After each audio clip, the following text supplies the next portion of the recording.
Community probation volunteers, or CPVs, play an important assistive role in the management of non-custodial offenders.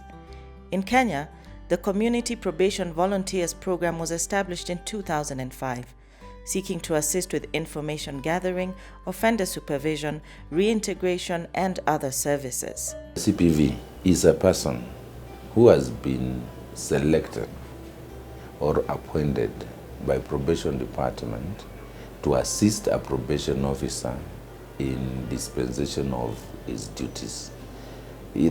Note that he is not replacing a probation officer. He or she is appointed to assist the probation officer in offender supervision, let's generally call it offender management. And where we started, especially in the marginalized areas, it worked well.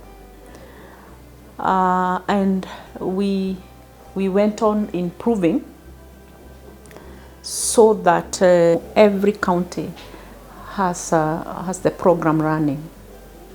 Active at the local community level, community probation volunteers complement the work of probation officers and offer vital support to offenders on non-custodial sentences and ex-offenders as well as their families. The CPVs basically help the probation officers in their work.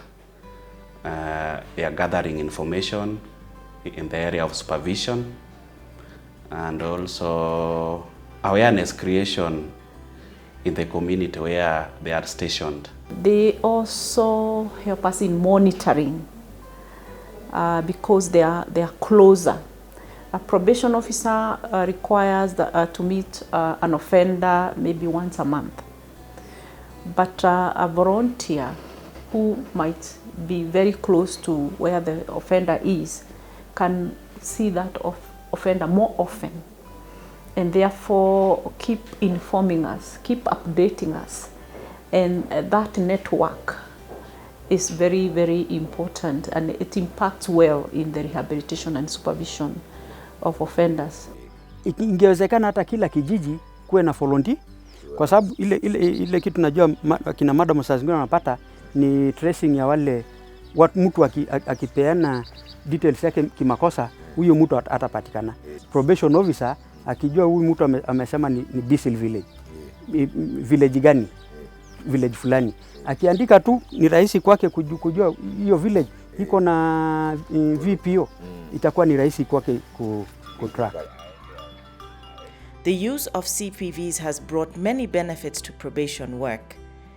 Here in Wamunyu Mwala in Machakos County, the volunteers, who are members of this community, have established a good network with the local administration and members of the community to ensure that offenders are reintegrated back into society. Shida zinatokea kama huku mashuleni mwetu, utovu wa nidhamu. Unapata kuna cases mingi ambazo huwa zinaenda mpaka zinafika huku kotini, na hawa volunteers huwa wanatusaidia sana. Saa zile tuko na hawa watoto, hawa volunteers huwa wanawaongelesha. Mimi nikiwekwa kukuwa na command my client, ilikuwa ni juu ya age factor. At least tunaweza kuwa over the same age, so naweza msaidia kwa, ilikuwa ni venye anaweza jiinua kama mama aweze kulea watoto. Alafu pia ilikuwa niweze tu kumwonyesha si lazima kungoja apatiwe na mzee. Yeah, she can work for herself. No, niwete tanyeyu ibinda ya gute nene na stress mbinge. Nangoka ngamaelesya. Naga makanda byo makambia juki ya ile. Stress mbingi si ya ile. Na maswane mainge masio. Ngino nino kanga kwa twaithi na wandina leu ndo none ngasiana. Ngainga maelesya. Makanengo kila mena jonjo kantu yosiana.